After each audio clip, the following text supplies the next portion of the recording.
This aspiring motivational speaker wants to encourage you tonight through some humorous but true personal stories. Please welcome Diane Amoroso. I'm no good at pickleball. I can't speak Spanish. I don't know the first thing about starting a new business. Phrases like these can come out of our mouths whenever we're starting a new endeavor that is challenging.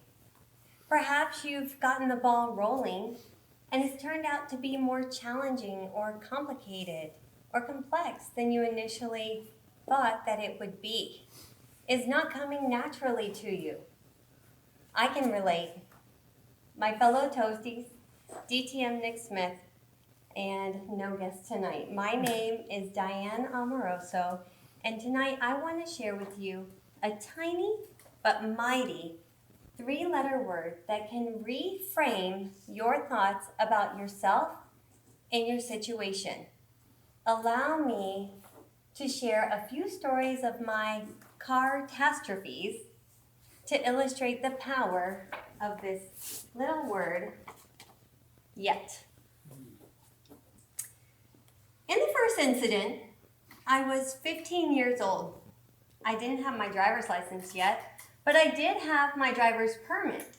What this means is that my parents were supposed to be riding with me while I learned to drive. However, my driving was so atrocious that no one was brave enough to ride with me. One night, my family was on our way home from somewhere in our huge green conversion van. I come from a big family. Like any good teenager, I had fallen asleep on the way home, and I was abruptly woken up to my dad saying, "Diane, go move the car up." He needed our old Buick moved up a few feet so that the van wasn't sticking out of the driveway. I felt quite privileged to have this rare opportunity to practice driving, and my dad must have thought it was a safe way for me to practice maneuvering a vehicle.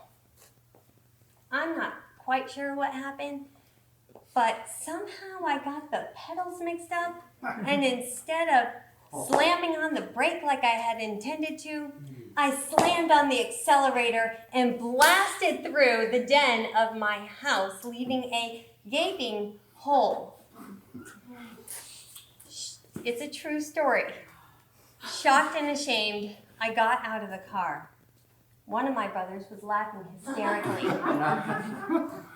Another brother was mumbling something about a chair flying in front of him as he entered the den. My dad was stoic and silent. I was not a good driver. Yet. The second incident took place a few years later. I had improved some. I had learned to drive a stick shift car, one that was occasionally missing 3rd and 4th gear. I also lived in Michigan at the time, so I learned to drive in the snow and ice. Everybody ends up in a ditch sometimes, sliding on the ice. One night I had a friend stay late, and I offered to drive her home.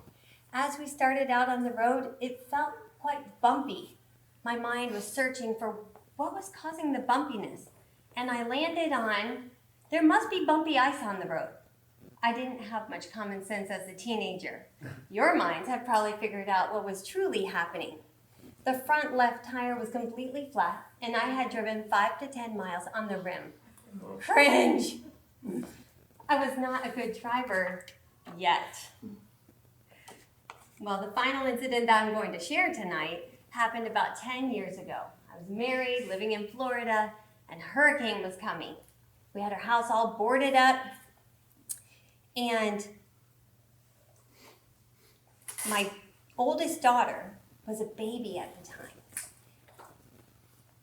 With the hurricane coming, I felt a sudden urge that I needed to go out and buy powdered milk. Mind you, I had never bought powdered milk before or used it, but suddenly it seemed like a necessity.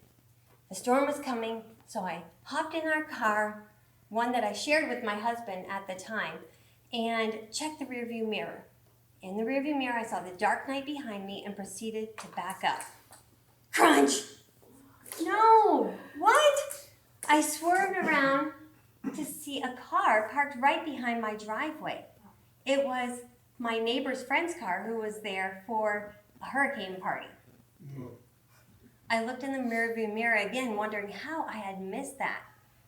Oh, the dark night that I thought I saw was actually the ceiling of our car where my husband had adjusted the mirror earlier that day for his tall self. I was not a good driver. Yet. By evidence of my many car catastrophes, you can tell that driving is not something that came naturally to me. Perhaps as some of your endeavors don't come naturally to you. Well, however, I can say that after much practice, perseverance, and payments, I've been accident-free for 10 years.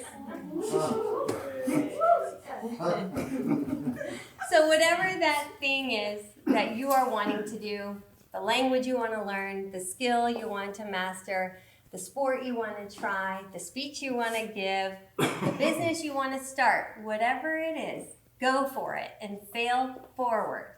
And whenever you hear yourself saying, I'm not good, just think about my car blasting through the house and add the word yet, because you simply aren't there yet.